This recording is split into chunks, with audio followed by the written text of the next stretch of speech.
Hey everybody, my name's Phil and we're going to be getting started here in just a couple of minutes. We're glad to have you here for this webinar that we're doing in conjunction with Red Canary, Carbon Black, and MITRE. I realize we've got a lot of people joining in as we're getting started, and just kind of settle in, maybe grab yourself a coffee or something if you'd like, depending on where in the world you might be, and we'll be happy to get you started here in just a minute. So I'm going to be back in just a second, but we're excited for the presentation today. Hope that you are as well, and we'll see you here in just about a moment.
Hello, everyone. Welcome to our webcast today. I realize we've got a few people who are still jumping in.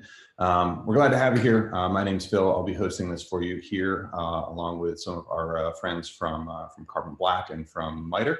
And I'll go ahead and get them introduced in just a moment. But for the initial part, let's go ahead and get started. So this is what we're going to be talking about today. We're going to be talking specifically about a very deep dive look at a malware variant that's, I'm sure a number of you are faced with on a daily basis, called Emotet.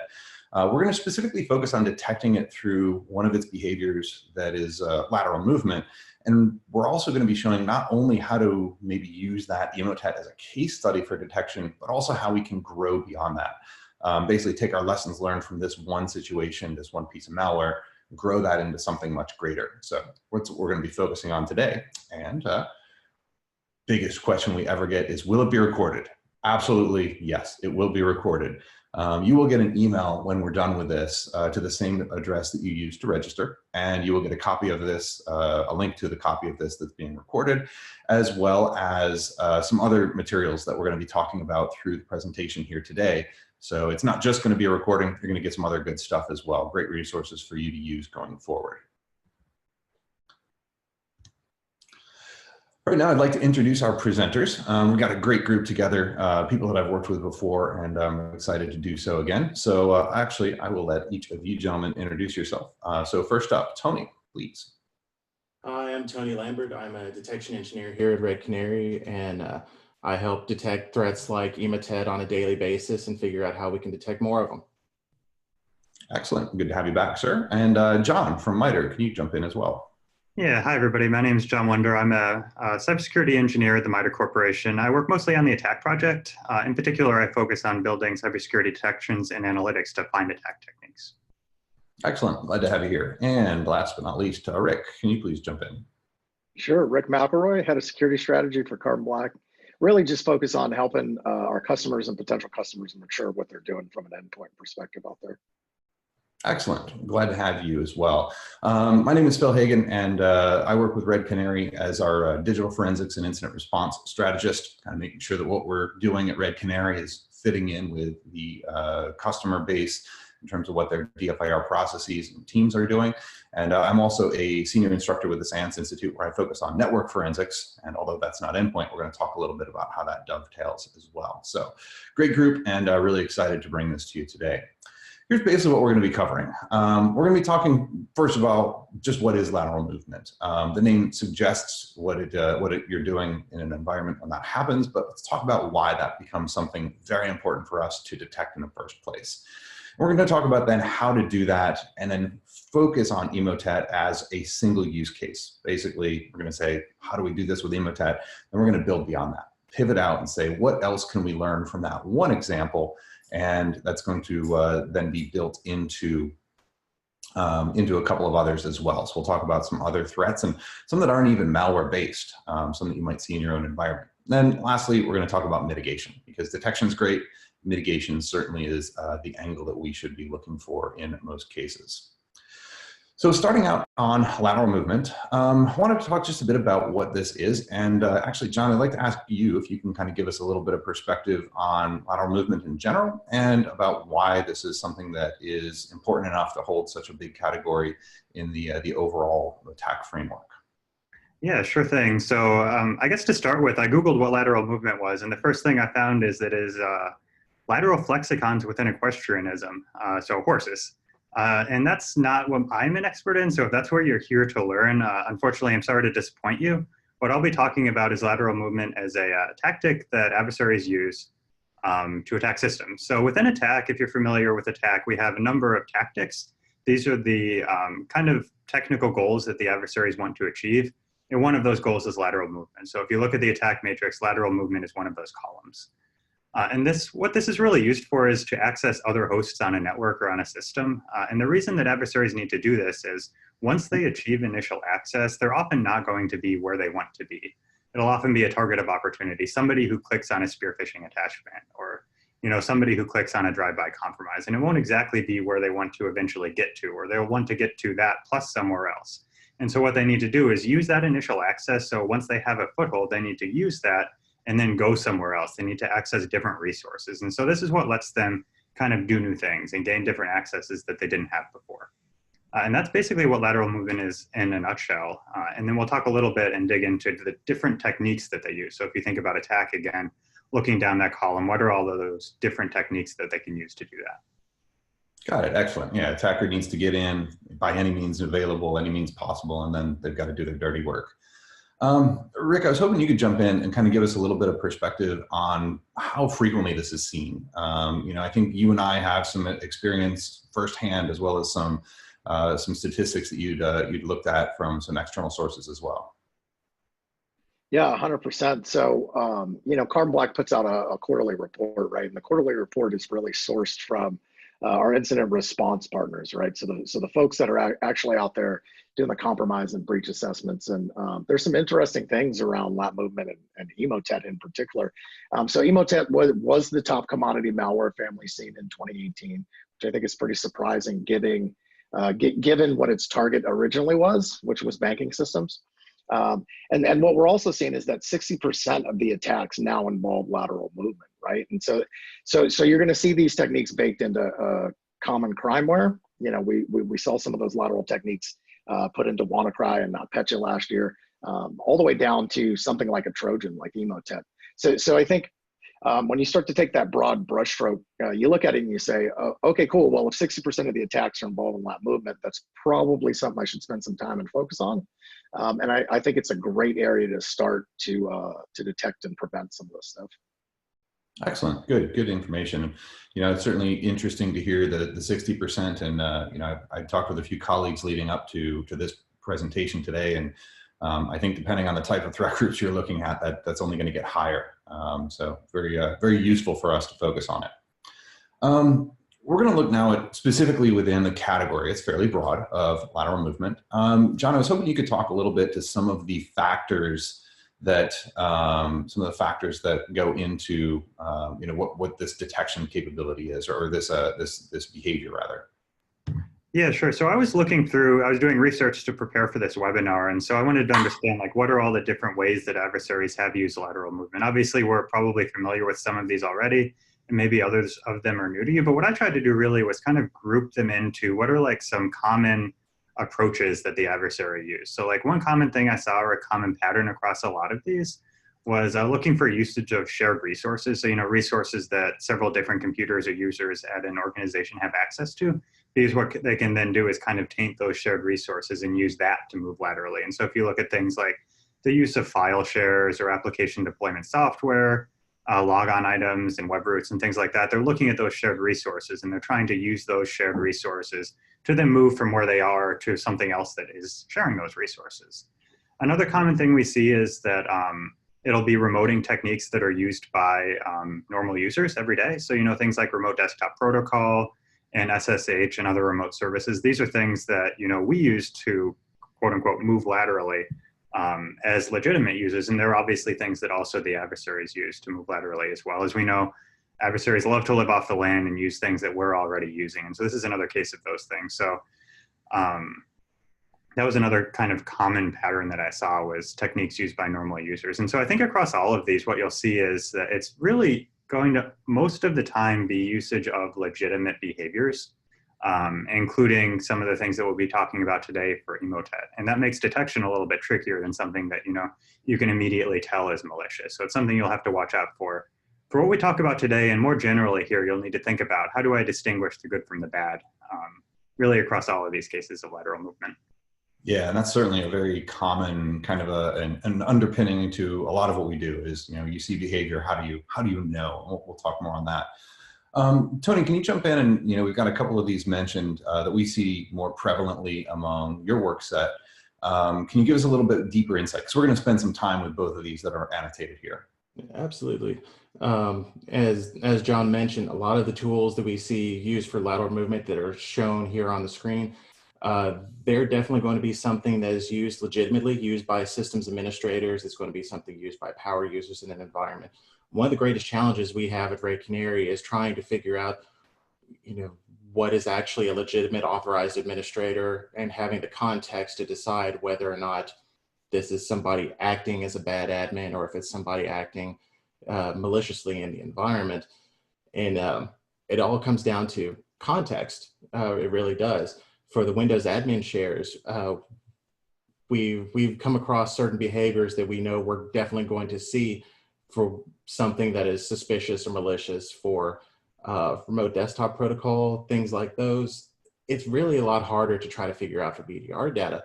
And we have to figure out different alternative, different ways, different sources of evidence to figure out what is legitimate, what's not, and how to work around all of it. Yeah, absolutely. Enriching becomes a big part of it as well. And I know we've got a couple of things coming up on that as well. So for these two that we're going to focus on that we see prevalently, I know you have developed a couple of screenshots to kind of show us what we're looking at. I wondered if you could kind of give us a little bit of awareness and context on this. So yeah, over on the right-hand side, so we see malware, we see a lot of malicious tools being spread around using Windows administrative shares. That's something we're going to talk about today with Emotet. Simple screenshot of a file copy using SMB over to an admin share. It's not precisely the exact, adversaries don't always do the drag and drop copy. Sometimes it's done in other methods, but it's something that's fairly simple that anybody could do when they have the proper credentials. Over on the left-hand side, we have just a screenshot of Mimikatz with pass the hash. We highlighted pass the ticket as well over on the previous slide. That's also something else that is done fairly easy with Mimikatz. When we talk about lateral movement, it's very important to understand that it falls within a ecosystem. It falls within, there's a need for credentials before a movement can occur. So we do commonly see Mimikatz before and during a movement attempt. Excellent. Great. Thank you very much. In looking at this, shifting to detection. So we now have an idea of what this is. Let's talk about some different ways to detect it. Because like you had both said before, this does blend in. There are legitimate reasons for peer-to-peer communication within an environment, whether it's by legitimate admins or just normal background behavior. So can you talk a little bit more on some of the different detection techniques and also how you might be able to separate the noise from the signal, as you had said before? Definitely. So the easiest way to be able to find something in your environment is to know what's normal in your environment. Therefore, you obviously go for what's not normal. The best way to do this is going to be to do a baseline sort of process, figure out what processes, what binaries you have, figure out what services you have on different systems in your environment, what sort of network traffic looks normal. The cool thing about baselining is that it doesn't have to be one particular set of systems. It doesn't have to be one particular technology. It can be any sort of security control that you're implementing in your environment. Once you've figured out what the background noise is in your environment, what's normal, you can start tuning away that background noise and look for what's abnormal. And that's a good strategy to start with stacking for threat hunting. How do we find outliers in the data? How do we, when we remove the background noise, what is left? What only occurs on one or two systems in your environment as opposed to the rest? Sure. Yeah, and actually, as we shift into the next topic, great question came in about baselining in a large environment. The number mentioned, 300,000 endpoints, certainly seems like a lot. I've worked with a couple that are in the million range as well. It is very difficult to do that.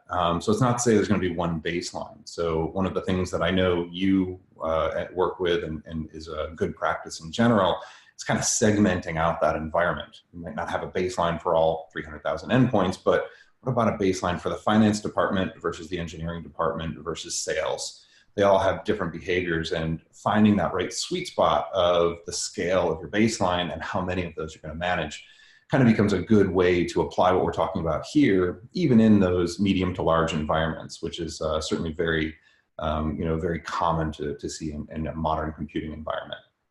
Something to add into that too. One good thing that I've heard people talk about before, you have gold images for deploying computer systems at a help desk or an sysadmin environment. What's wrong with having a baseline per gold image? Yeah, that's a good point. Yeah, absolutely. Kind of build that into your orchestration frameworks. Good call.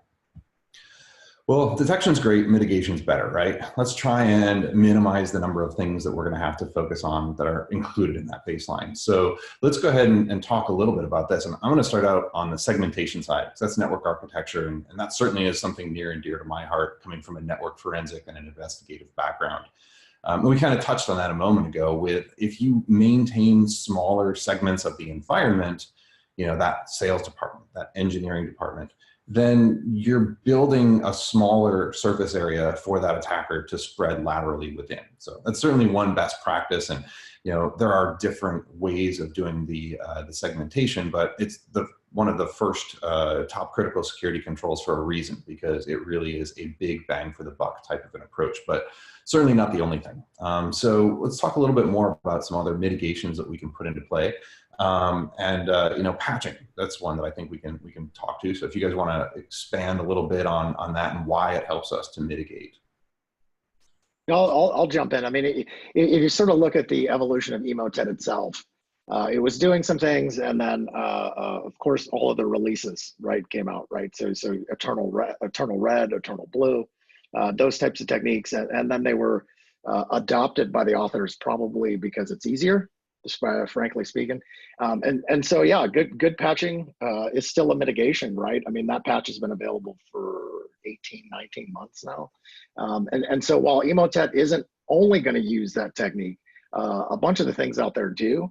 And so again, speaking in broad brush strokes, it's one of the areas that will have the biggest impact, I think, is staying on top of those, making sure that as much as you can, you apply those patches. And look, I get it. Sometimes that's not available, right? So you have to look at some other hardening techniques. I think STIGs are still a thing. Gold images, call them whatever you want. That's an area that I see is probably underserved from a process and technology perspective out there. And then, of course, locking that system down and thinning the attack footprint. Controls like application control are going to work well there to keep unknown binaries off of it. So there's a number of things I think you can do in your process and program to help keep that down, even if it does hit you to a reasonable number of systems and not half of your 300,000. Yeah, absolutely. And it's kind of an ongoing process as well, right? Because these patches roll out, the services are added and removed. We've got to maintain a moving baseline on that. So John, I think one thing to add in onto that kind of just occurred to me as you were talking is one nice part about disabling unnecessary functionality or doing your updating is if you do see things that you know should be disabled, it becomes much easier to detect those because they're not part of your normal operations anymore. So if you can disable certain functionality, still maintain your alerting on that thing because maybe something will slip through. And then you can use that alerting and it's much easier to look at those alerts because you know it shouldn't be in legitimate usage. You'll have an easier time investigating it. Yeah, absolutely. It's a good call. So as we take some of that mitigation, let's now take a look specifically at Emotet, right? We've talked about it a bit. Let's dive in deep and see exactly how we would detect it. And I wanted to give you a little background on really what our formative idea was for this webcast, which is kind of fun. Jessica Payne from Microsoft had posted this tweet at one point, and we looked at it and said, wow, that's really just so poignant in the way that she phrased it, which is, if you come up with a really good way of detecting Emotet, you are building a playbook that is very versatile and is going to work on a lot of other threats in your environment because they share commonalities between them.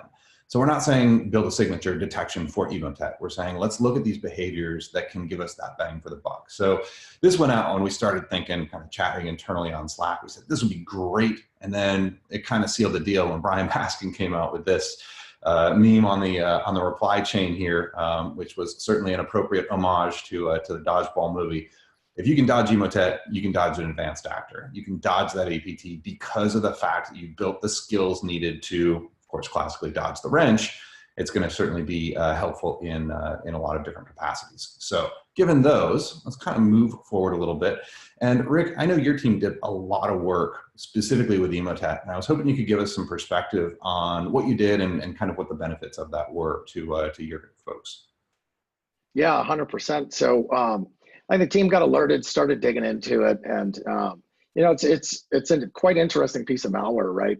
You have 4 stages that are all obfuscated.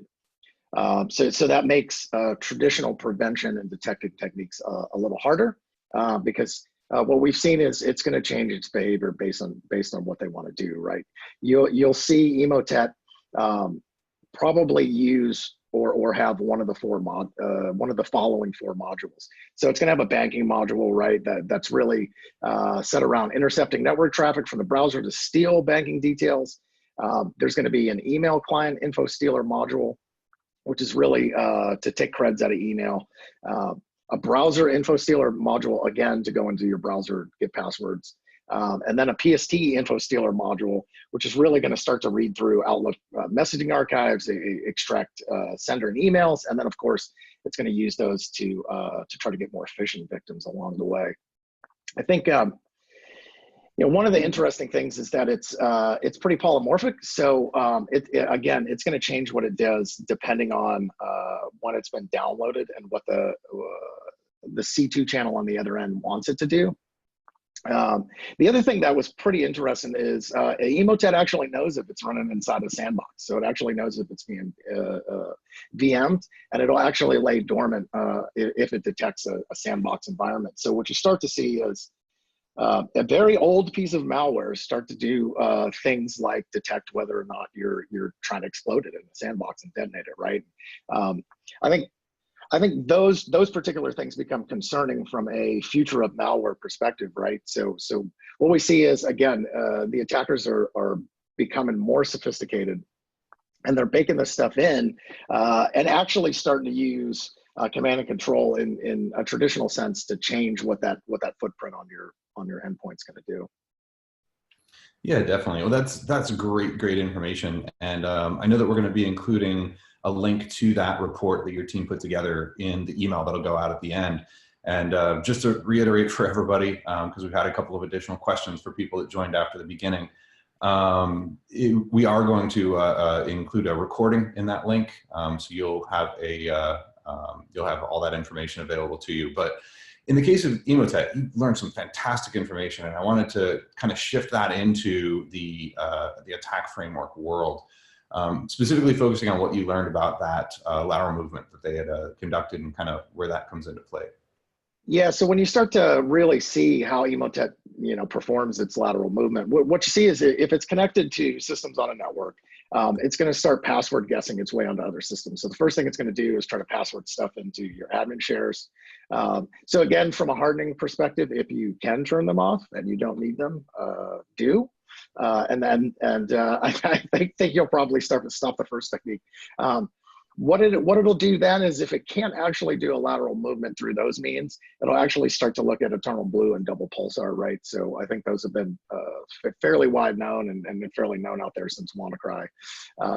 Patching would be a good mitigation on that. But when we start to think of this issue, we really start to look at it in terms of, well, what are the areas that we have coverage into? What are the ones that are going to get us that broadest brushstroke, right? Because it's, I think to your earlier point, Phil, it's not about just detecting Emotet, it's about detecting anything that uses these techniques. And while you may have started your journey kind of seeking to find evil in the Emotet world, you're going to find all kinds of stuff that does this as well too. So I like to go least amount of work for the biggest bang.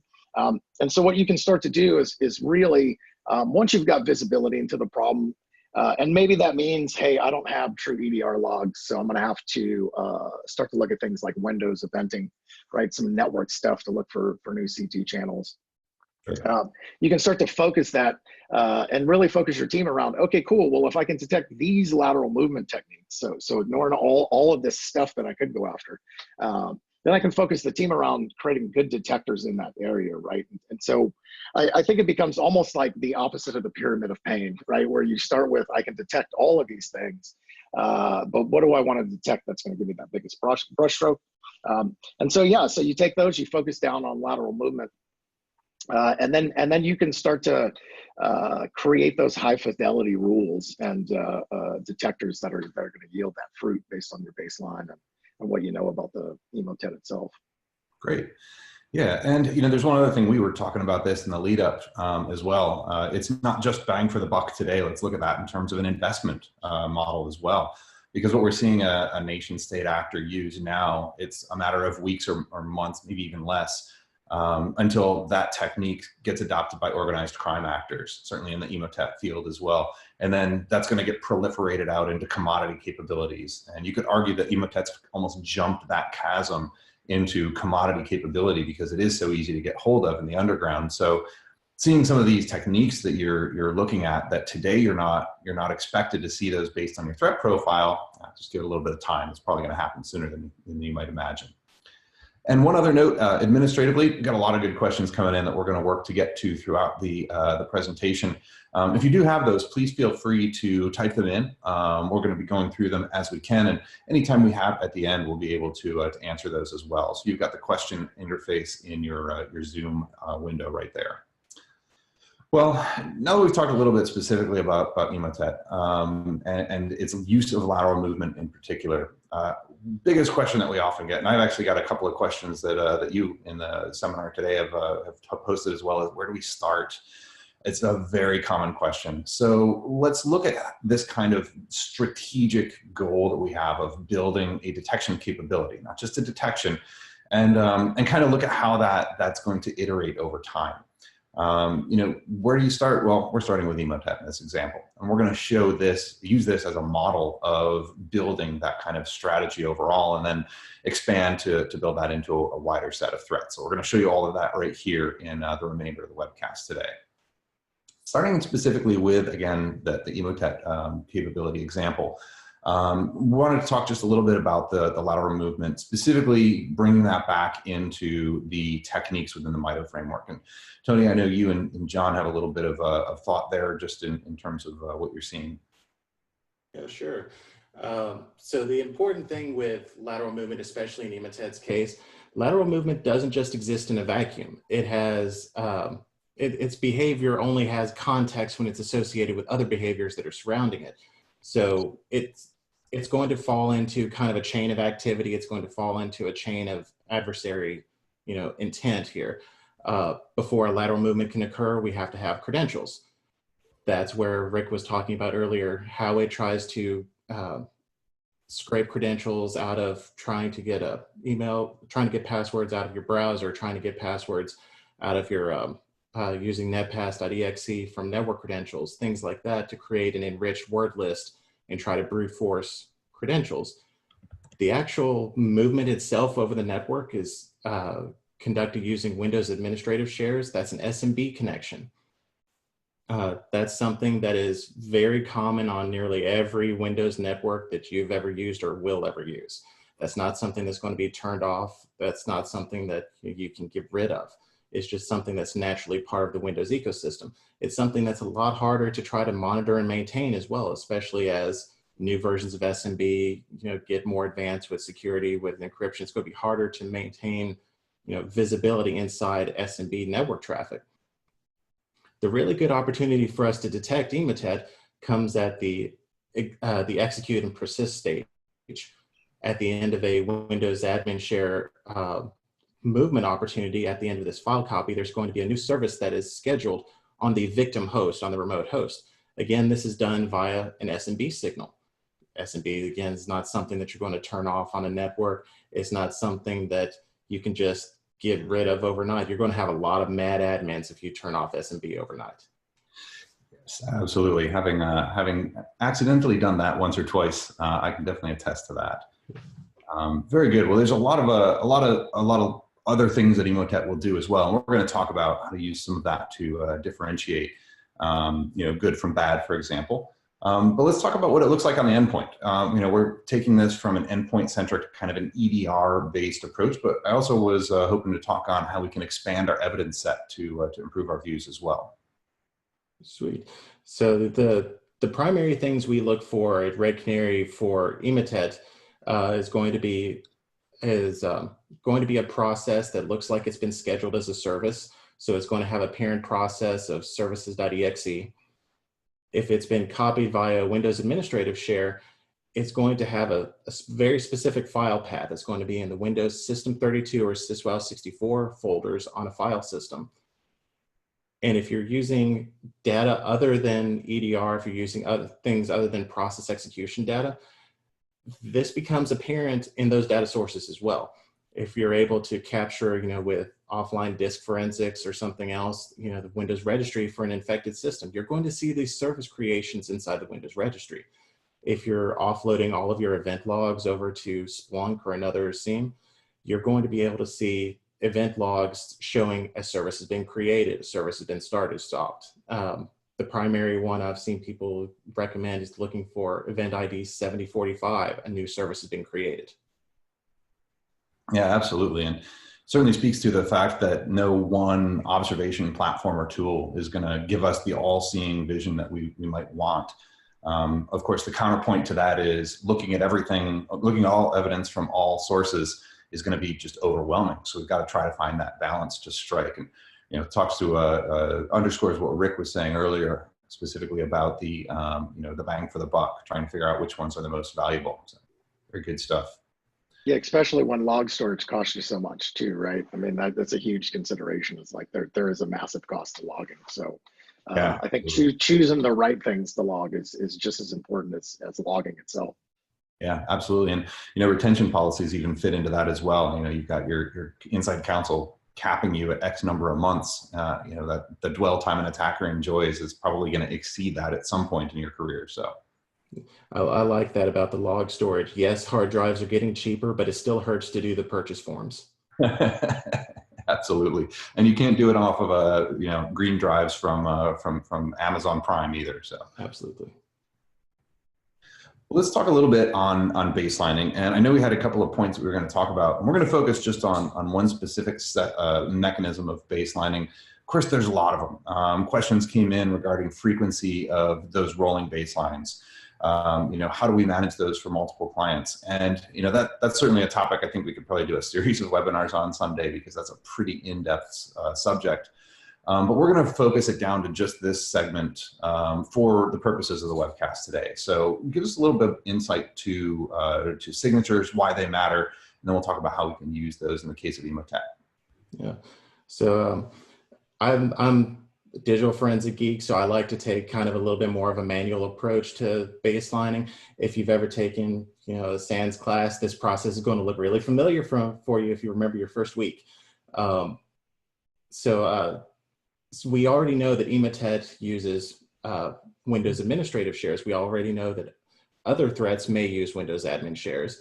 So the easy thing for us to do is say, okay, we know that threats are going to drop into a System32 folder or a syswow64 folder. Let's baseline those folders, see what looks like normal in those folders. Are binaries signed? What kind of binaries do we see? Do we have drivers that we install for our printers? Do we have, just weird idiosyncrasies about our organizations? Get that down into a spreadsheet, kind of familiarize ourselves with it, and have our security teams know, okay, we know what this is going to look like, so we know what the abnormal part looks like. The tool I used to kind of do a quick baseline that we're showing here was SIGCheck from sysinternals. It's really quick, it's really simple, and really effective for being able to show signature information for a file system folder inside Windows. It's really effective. It's very quick. It's something that anybody can do today at the end of the day. Yeah, absolutely. And one of the cool things about doing this is we're not relying on the path, right? You're looking at the content of the file itself, and you're not just even the hash value. We're looking specifically at this digital signature, which is, mathematically incontrovertible, or at least that's the agreement that we go with. So, excellent, very good. So, given this and the signatures, let's talk about what you might see in a sweep across a system. In this case, looking at the System32 directory, but it could be any other location as well. All right. So this particular screenshot is binary data that was extracted from a Carbon Black response server. This is something that is live data that we observed in the customer environment. This isn't something we made up in the test lab. And since we already know from our baselining process for the SIGCheck, more often than not, the things inside System32 and syswow64 are going to be signed. More often than not, they're going to have, they may have a weird file name, but it's not going to have a very high entropy file name. It's not something that's going to just really stand out. So once we kind of compare the file name part and the digital signature result, we can go down the line and pick out and extract all the things that we know are signed, the names that look kind of fine, and then we see, something here is unsigned. Something may not be right in this situation. We see this particular hash, this one piece of data has had multiple file names. Something that's very common with the Emotet and other malware is to use the same hash across multiple systems with different file names. It's not necessarily something that is 100% evil immediately when you observe it in data, but it's definitely something that requires a little bit more follow-up investigation, something to get further down the line before you just dismiss it. Yeah, absolutely. And you bring up some cool points here, which is that, in this case, we got a very high entropy file name. I think everybody watching can look at this and point to it immediately and say that's bad. But we're actually characterizing that based on the nature of that digital signature, which is something that you can forward to the file name. That's easy. I can make it, print drive 63.sys or something like that. And that might not stand out as readily as what you're seeing here, but this being a signature check just goes so much deeper. And it's going to be something that the attacker is going to have a lot of difficulty addressing and overcoming in terms of their visibility. Exactly. Well, that's excellent. And I know this is something that you also had pulled from one of our cases. So give us a little bit of context on what you're seeing here, and then we're going to circle back on some of that enrichment through other evidence sources as well. All right. So usually one of the ways that Red Canary gets involved seeing lateral movement with Emotet is that we partner up with incident response partners, and by the time we make it to a customer's environment, sometimes we miss the original infection because the original infection may have happened several weeks back, a couple months back, and all we see is just the lateral movement jumping back and forth over and over and over between endpoints. And this is one of those cases where this was an actual customer environment. All names have been removed to protect the innocent. And it also shows like how we can take the knowledge that we have from our baseline. We've extended this from our spreadsheet form, the best digital forensic tool of all time, the spreadsheet, and put it over into an actual GUI that we can search in Carbon Black. We know that our parent name is going to be services. That's from our Windows admin shares behavior. We know what our paths are going to be, and we know that we want to look for something that's not signed.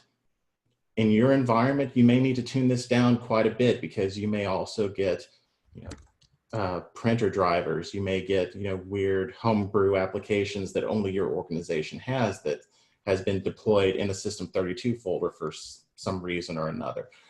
But once you get that tuned down specifically to your environment of extracting what's normal, you can have a very high fidelity carbon black response watch list. You can have something that will immediately show you, that may even be alertable in some cases, when something pops up. Over on the left-hand side, over on the right-hand side, this isn't necessarily just something you can do with carbon black response either. When a new service is scheduled, you're going to see that in event logs. The same thing happens with Emotet. There are a lot of really good conversations around Emotet and detection using EDR data, event logs, and everything else on Twitter. If you never browse the hashtag Emotet hashtag on Twitter, do it as soon as you leave the webinar, because you'll see all sorts of golden nuggets like this. Yeah, absolutely. There's a lot of good conversation, and you can even extend that into whatever the other other threats du jour might be as well. It's certainly a good source for that kind of, I wouldn't say threat intelligence yet, but certainly some of that raw intel that can be very helpful. Well, that certainly gives us a lot of information, both from an endpoint perspective, some of the services and the behavior, the file names, the signatures that you talked about. Let's not just look at Emotet, because let's face it, it's a matter of probably hours until we're going to see some new variant of malware. What lessons can we learn from what we just walked through here? And what can we expand upon? How can we build this into a broader but still very efficient and effective detection mechanism? So we're going to take a look at some of those lessons and pivot from there. So starting out with Emotet, I'll just kind of frame this out a little bit, because we're going to use this diagram. We're going to change some of the variables in here through a couple of samples. This is what Emotet does to perform its lateral movement, okay? This is going to push that binary across an SMB channel, and then it's going to create that service on the remote host. And we saw that was going to be, in many cases, a high entropy file name. But there's nothing to say that the attacker couldn't make that harder to find and harder to identify visually or even automatically. So looking for things like the signatures becomes very important. But this is just, again, one example. So I'm kind of using this to set up what we're going to be looking at, because our next example we're going to look at is in many cases not even going to be malicious in many environments, or maybe it will. Let's talk about how we can differentiate that. And we're talking about behavior of PSExec. It's very, very similar in the way it pushes across that PSEXESVC.exe, which is really hard to say 5 times fast. And it pushes that binary across to the destination, and then it does establish that service. And that's all, of course, happening over SMB. So this here is very similar. How would we differentiate this? And I mean, I know the answer to that already, but I throw that to you guys to think of in a real world scenario. How would you differentiate specifically PSExec from something like Emotet? So the big thing in my mind differentiating activity like this, you're going to have to see what's immediately before, what's immediately after, because in this admin tool, if you flag every instance of PSExec in an environment, you're going to have very mad admins. You're going to have people that's saying, I'm just trying to do my job. Yeah, absolutely. So it's one of those things where you don't want to build too broad a detection capability, because it's going to have a ton of noise. Or if you build that in terms of any automated blocking, you're going to have a lot of noise as well, but it's going to be at the other end of your phone, because you're going to have a lot of people yelling at you. So differentiating this through the use of signed binaries is obviously a great way. And let's take a look at yet another slight variation on the theme. And let's take a look at REMCOM right here. Pretty commonly used out there in the world. And how do you differentiate this from its kind of parent of PowerShell, or parent of PSExec? So the big deal with REMCOM is that it's basically a clone of PSExec with different licensing terms. It's unsigned on both sides. PSExec and the PSEXE service are both signed when they are executed on an endpoint. Neither the starting process REMCOM or the REMCOM service process on the other side are going to be signed. The SMB process is the same. The credentialing process is the same. The input-output process is the same. For all intents and purposes, it behaves exactly like PSExec. Where you really have to focus in is the signing component. when we filter down our visual search in carbon black, like we saw earlier, REMCOM is something that's going to pop up. At best, you may have just found a policy violation by using a non-authorized admin tool. At worst, you may have somebody wandering around your environment that you don't know about. Yeah, absolutely. And one of the other things I like to show in these cases is our goal is not to create this silver bullet detection. Our goal is to minimize the number of these events that get surfaced for analysis to something that's manageable. And that's a subjective target, right? So it's not always going to be you need X number of detections per endpoint or anything like that. It's really just trying to say, show me the stuff that I have to care about. What's worth my time as the analyst or the investigator here, so that I can then either categorize those as good, feeding back into the baseline of known good, or I can delegate that off to maybe a tier 2 or a tier 3 for response or further investigation. Good. So these all kind of followed some of the same models, which is great. Let's take a look and see what something else is going to show up, where we're talking just about Metasploit. And obviously it's a dual use tool, as many of the things that we encounter on our daily basis are. But let's talk about how this is different and maybe how we can take some of those Emotet lessons and apply it to something that you probably don't want to see in your environment, but you also want to make sure you're alerting properly. So in this particular case, Metasploit uses SMB to, well, you can use, Metasploit does a whole lot of things, but you can use Metasploit to create a service over SMB to do persistence and execution over on a remote endpoint without a file copy. This isn't something that requires you to copy a binary over. This can be something that is just malicious code inside an instance of PowerShell and just send this SMB signal across. And on the other side, on the remote host, you can live off the land with just the tools that are installed on the machine. This kind of represents the opportunity for us to say, okay, we know we have the Windows admin shares part down. We know we can find weird processes that have been copied in, and we can start focusing a little bit more on services. We can start to kind of extrapolate a little bit from what we know into things that are also useful, but are not directly related to the Emotet threat. Yeah, definitely. And actually, there's a really good set of questions that came through on the chat that I wanted to surface up in the dialogue as well. People were talking about different ways of detecting service creation, and the question came up about detecting that via network means. So my ears perked up, of course. But the answer to that is often yes, you can detect that. But the challenge here becomes the level in the organization or the environment where this lateral movement is occurring.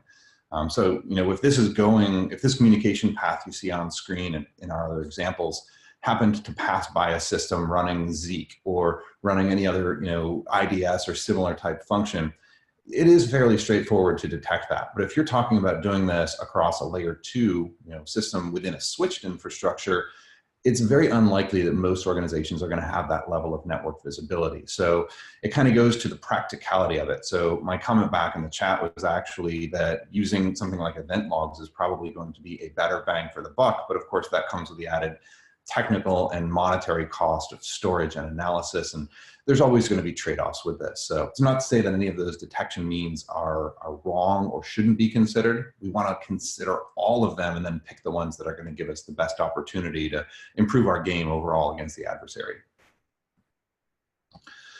Well, one of the main things we wanted to do with this was not just talk about how to detect Emotet. So really glad that we were able to pull together some of these other examples that we have here and show how those lessons learned in one case study become very valuable and a very worthwhile investment for durable threat intelligence that we can build into a detection strategy. Building that on Emotet gave us a great opportunity here, and certainly encourage you all to kind of pivot across what you see in your environments. I know some of you are going to be in, let's say, energy production. You're not necessarily going to see Emotet, but you should be aware of it. But I'm going to be willing to bet that a lot of what's targeting your ICS environments potentially share a lot of the same behaviors. We talk about the pyramid of pain and getting to the top of that pyramid, which is mechanisms that an attacker uses that are very hard to change. They become very worthy investments, and lateral movement's a great one, as long as you can separate that noise from the signal and really narrow that down through whatever evidence you've got available. So we started from this. We started out with this, the idea of using one widely understood, widely documented. Extra thanks to Rick for you and your team doing the work on that. Piece of malware, and then seeing what our lessons learned can be. So really good return on investment, as Jessica had mentioned there, and certainly a lot of other ways we can explore that same kind of workflow for you in your environments. This is with the end of our slides. I've got a bunch of questions here, some of which I want to jump into in just a moment in the time that we've got left. But I wanted to turn back to you guys and for any other thoughts or things that you had identified during the webcast here. I guess I'll randomly throw to John first, if that's all right. Yeah, sure. So, one thing that occurred to me as we were talking through all of this is that, we talked through ways of detecting Emotet, the Windows admin shares lateral movement. We talked a lot about those strategies that work for detections in general of things that sometimes you won't be able to know that they're bad immediately. So things that show up in your normal activity. And one of the ways that you can kind of think about the value of developing these detections is you start out, you do it one time, and then you're able to spread that out. And so think about not just, use of detecting Windows admin shares. Think about what are the ways people move files around. And then think about looking for maybe credential access followed by lateral movement, followed by something else. Each of those things individually, maybe you can't write a detection that will find them. But when you chain all of those things together, often you'll find, that certain behaviors are just going to kind of surface and appear to be bad. And so I think starting from one behavior is important because it is tractable and it's something you can do, but you'll also learn all of these lessons that you can then kind of reapply over and over again to detect different types of things than what you started with. Yeah, absolutely. That's a good call, and kind of looking for the investment aspect, right? So very good points. Let's see. I'm looking at the questions coming in. Before we jump into those, I wanted to give you a chance to follow up as well, Rick. Yeah, I really like what John had to say there, which is do the work one time, apply to many. I mean, that's what the bad guys do, right? So I think we need a bit more of the same. When I start to think about like what are the impacts of Emotet, like what's happened out there? I mean, there's been cases where, like in Pennsylvania, it was $1 million, right, to clean up and fix this. And so my big message to everyone out there is malware isn't malware anymore. Right? Like, of course it is, but you're starting to see all of these techniques baked into it. So look, it could be Emotet today, it could be whatever tomorrow, and it probably will be. So just expect that these techniques, like credential harvesting and lap movement, those are just going to exist. So if you can broad brushstroke those, they're going to get you closer to finding APT actors. I think one of the questions was like, hey, what's a way to go after sophisticated actors? I think we're covering them. I mean, this is a big part of it, right? So when you start to look at what they're doing, you can start to find the common techniques and tactics that are in place, and probably build your detection from there out. Yeah, absolutely. And what John's comment had reminded me of is a book that I think should be required reading for anybody in this field called The Cuckoo's Egg. I know you guys have read it, certainly one I recommend to everybody. The author of that, Cliff Stoll, actually has a great saying, which I'm summarizing a bit, but basically says the first time you build a capability, the first time you do it, it's science. You're doing the research, you're doing the development. The second time, you should be doing engineering because you want to be building that into a more sustainable, easy, automated process. And the third time should be something more akin to maintenance, where now you're just running and keeping the process moving. And that certainly feeds into what we talked about with our rolling baselines as well. So lessons learned from long ago in this industry, but the kind of thing that we can still apply out today, which I think is very cool. Let's see, a couple of questions that came in that we can try and answer to. Talking about how a detection changes when the attacker uses @.exe, a job scheduler. I think that's a really cool way to show that they're doing the same thing in many cases through a slightly different vehicle. I didn't know if any of you guys wanted to jump in and talk about how what we learned and talked about here today could be pivoted out into whether it be @.exe or any of the other job schedulers out there.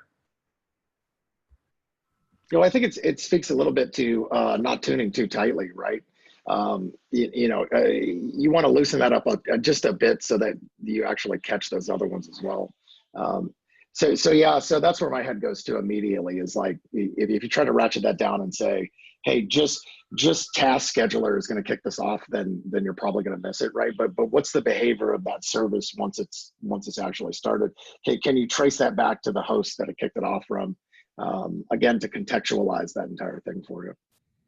Yeah, excellent, very good. I like the phrasing that you use there of not tuning too tightly. I think that's a great way to look at it. It also kind of, to me, it presents a good opportunity of we've gotten to 75% mastery of figuring out Windows admin shares. Let's start seeing how scheduled tasks are used by adversaries. Pull down all the intelligence that you can find. How is scheduled task.exe or how is add used? Yes, it works with the same SMB sort of mechanisms when you're authenticating and doing it over the network with a remote host, but it's not going to present the same in endpoint data. So, how do adversaries use it in my test lab? How is it going to look with endpoint data? And then you start working on mastery of that, when you've gotten part of the admin shares down. Yeah, the other thing you can look at there is, one simple thing you could do is just look for every time at.exe is executed and see, is that something you're recognizing? Is that something that looks normal in your environment? That's something you can go home and do today if you have an EDR tool, or you have that, or I guess go to work and do today. If you have an EDR tool or, Windows event monitoring for process creation, just look and see what's there, and see if anything looks weird. And then you can gradually build out alerts that will, filter out those things that are good, and ideally detect the things that you don't know are good. And then you can go investigate those. Yeah, absolutely. And you bring up a good point as far as, go see what at.exe looks like. That's a specific example of really just applying, inquisitiveness, right? Like, hey, I wonder what this is. I just learned about at.exe and I can imagine that can be used maliciously. Let's go look, let's go check it out. It's almost one of the most rudimentary forms of hunting almost. So I think that's a really cool approach to take. And you mentioned if you've got EDR tools, and I also want to say that EDR tools are a fantastic way to address some of this. We had a question come in about whether a specific software package is required to do what we're talking about. The answer is not always. Certainly with the use of tools like Carbon Black and others that we leverage through the Red Canary service, and certainly the ones that I know that MITRE has used in kind of establishing the veracity of a lot of those detection methods in the attack framework. A lot of those are going to be very useful, but there's also system level things we can use. We talked about event logs being a possible angle to leverage. I know a number of people are using some of the open source endpoint platforms out there to pull some of that collection in as well. So it's not to say there's any one right answer here. It's going to be which is the one that gives you, as the investigator, the information you need to do good in your environment. And there's a lot of variables in that equation, right? Yeah, just to piggyback on that, Phil, I think part of it's going to be how much do you want to spend on mean time to detect too, right? So there's a number of, I've sat a number of seminars about doing some of the same stuff using free cloud storage and Windows eventing, right? And so you can get there. I think you can certainly make your life easier and a little faster if you have the right data and the right platform to do it. But that's not to say you couldn't put a bunch of this stuff together. It'll probably just be a little bit more of a magnitude of work. Yeah, absolutely. Cool. Let's see, a couple other questions. Actually, Tony, you had grabbed one of those that you wanted to answer. Did you want to hit that real quick? Well, sure. One of the questions that kind of hit my heartstrings was how effective is disabling PowerShell or VBA macro scripts, or something like VB scripts for C scripts, something like that. How effective would that be to combat Emotet? So the best way, I think, to fight the initial infection vector for Emotet, most of the time it ends up coming in off of document macros. So there are group policy controls and Active Directory nowadays that you can take advantage of to disable macros from internet zones in your environment. I highly recommend those. I think those are really awesome. The harder part with this is disabling PowerShell, disabling scripting tools, because you're going to be fighting an uphill battle in your organization to disable PowerShell. PowerShell underpins modern Windows systems administration. There's not really a way to get around it. If you ever managed Exchange servers, Citrix, Hyper-V, anything else, all of that is underpinned to some extent by a form of PowerShell. And what you're going to end up finding is that if you try to turn off PowerShell, there are going to be just various little ways that you're either going to need it, or your admins are going to say it'll take us 30 seconds to do it with PowerShell as opposed to the 30 minutes you're imposing on us. What's going to be an easier route, and I know it's not going to sound easy, is using something like app locker or whitelisting technology, an application whitelisting technology, because Emotet will drop an executable. If that executable doesn't meet your application whitelisting rules, it's not going to execute. As difficult as it sounds to do application whitelisting, I feel like it's going to be easier to do that than try to block PowerShell in your organization.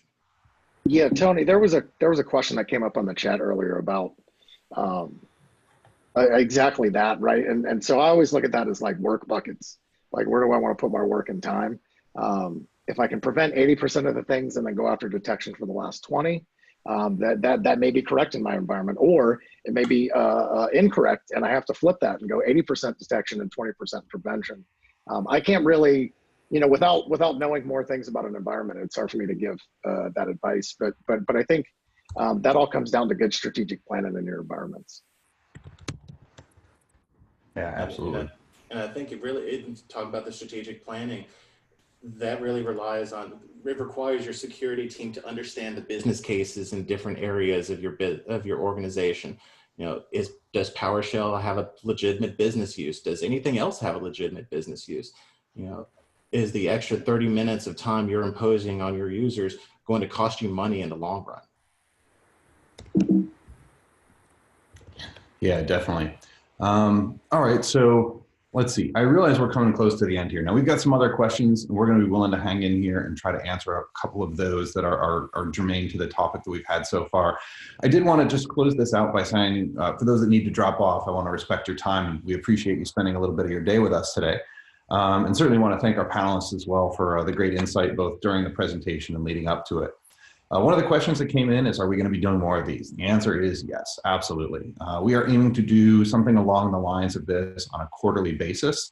So that's something that you can look out for. Certainly keep an eye on our Twitter accounts as well as our mailing lists and such if you'd like to do so. So that's something that we're excited to kind of build into a recurring theme. So wanted to mention that for the folks that had to drop off here. In terms of some of the other questions here, some great examples of mitigation techniques, changing the association of PowerShell and other shell scripts to Notepad instead of what's actually going to run them. Good idea. It's going to not prevent the use of those in the environment, but it is certainly going to also ensure that the double click risk is somewhat minimized. I'll never say eliminated, but minimized. So those are going to be, good possible avenues to talk about. I know we had a couple of those questions. A question that I was hoping, where to go? There it is. Hoping you guys could talk briefly on any ideas you might have for baselining registry information. We talked a lot about baselining files and stuff like that. We're kind of getting on the periphery of that, but is there anything that you guys are familiar with in terms of doing that registry-based baselining? So for actual security tools, I'm not necessarily that sure about that part. But if you're limited to Windows tools that you have in your environment, you could just do a simple registry export with with reg.exe or something like that, and difference the two files. Yeah, there you go. And I realize I kind of threw this at you, but it's kind of an interesting brainstorm idea. John, did you have something on that? Yeah, I was just going to say, I think it's similar to what some of the things we've talked for other things, which is like if you pull this across a long period of time, look for things that are unusual or are changing. Just things that you haven't seen before, because those are the things that are more likely to be suspicious. I will say that registry can obviously be fairly noisy. You could also look for things that are kind of peripheral to that as well. You could even look for the creation of new keys as chained on from some other event that looked weird, things like that. Yeah. And another cool thing, Rick, I know you've got something I actually was hoping to get your thoughts on this as well, is once you identify that artifact, whatever it is, having some kind of a widespread enterprise-based registry visibility platform is going to then allow you to pivot on to that potential find and say, where else did that exist, right? Yeah, well, that's certainly better than reaching out to every endpoint to grab the registry and then do it, right? So it's not to say that it can't be done. I just think, especially when you're talking tens of thousands of Windows boxes, right? You really have to address that scale and speed issue.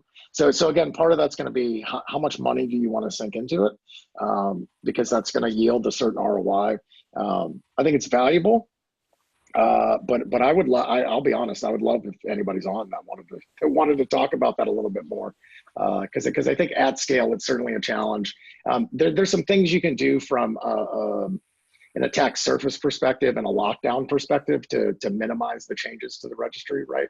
But I mean, certainly the registry changes occur on a completely normal basis day to day, even if you have that system good locked down. So yeah, knowing what your normal is, knowing what the drift in your environment is. Hey, is there's some new executable that was pushed out to 3 departments in your org that made 17 different changes on each box. Like those are nice to know, and you'll probably glean a little bit of that based on if you have a good change management process, like what's going through that and your team's visibility into it. So I don't know that I have a great answer, but that's where I would start, I think.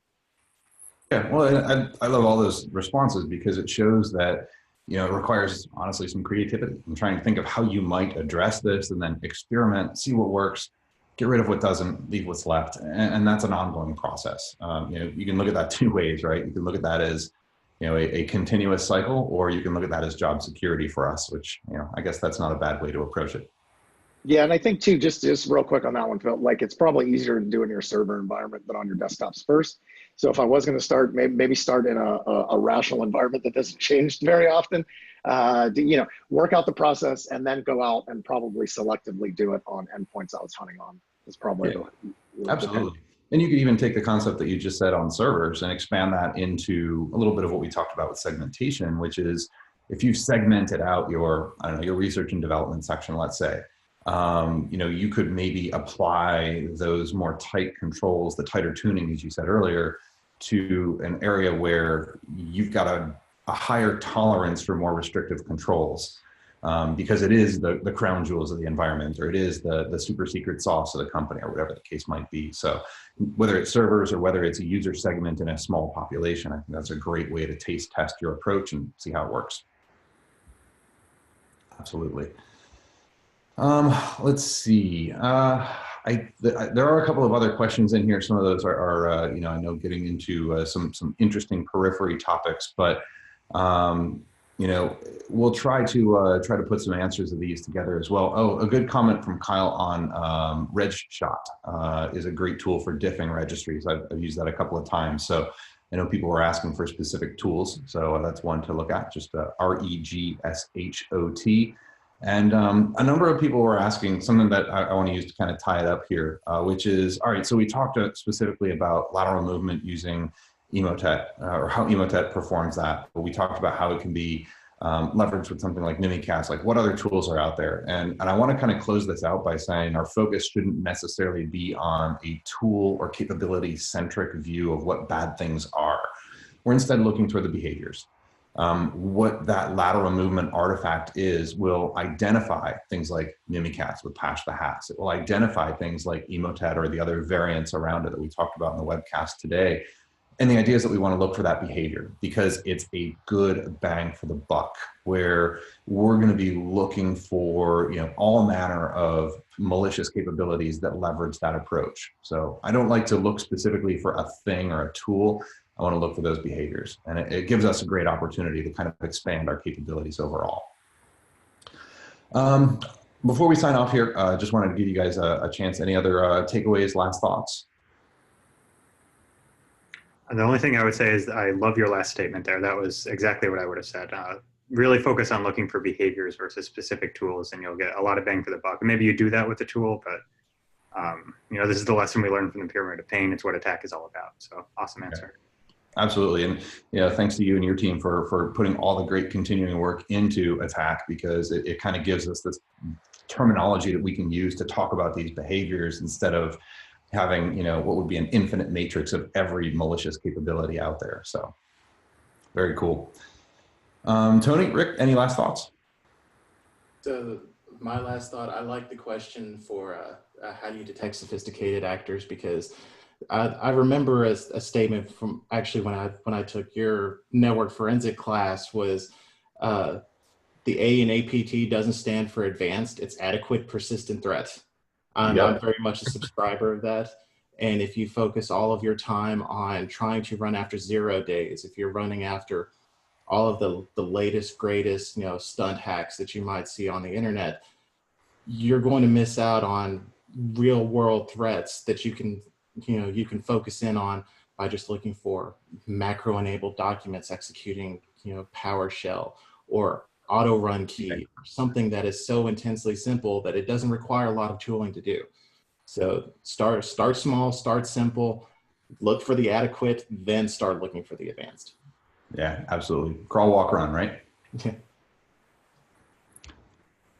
Yeah, I think from my perspective, it bums me out how automated Emotet is. And so we got to start interrupting those automation chains. They get to be lazy and we don't right now. And frankly, I like being lazy. I come from the background of being a lazy engineer. So I'd like to go back to it. So again, I think when we think collectively, right, when you find this stuff shared out, kudos to Canary and everybody else who contributes, Brian Baskin and Jared and all of the folks who get together on this stuff and start putting our heads together to leave everybody in a better place, because that's what it's going to take as a community. Find it. Let everybody else know about it, and then incorporate it as fast as you can into your detection. And we'll certainly start to bust up that economy on the other side of this. Yeah, absolutely. Make it expensive for them. Love it. All right. Well, that's the time that we've got for today. I want to again thank everybody for joining us and taking some time out of your busy day wherever you might be in the world. Also for Rick, Tony, John, thank you guys. Always a great time to hang out and talk this stuff with you. Look in your email for all the attendees. You'll be getting more information that we talked about here, as well as a link to the recording. And keep an eye on that as well, because we're going to be doing this again sometime, and we hope that you can join us again. And tell your friends. We'd love to have them join at some point in the future too. So that all said, thanks everybody. Appreciate it, and have a great rest of your day. Thanks.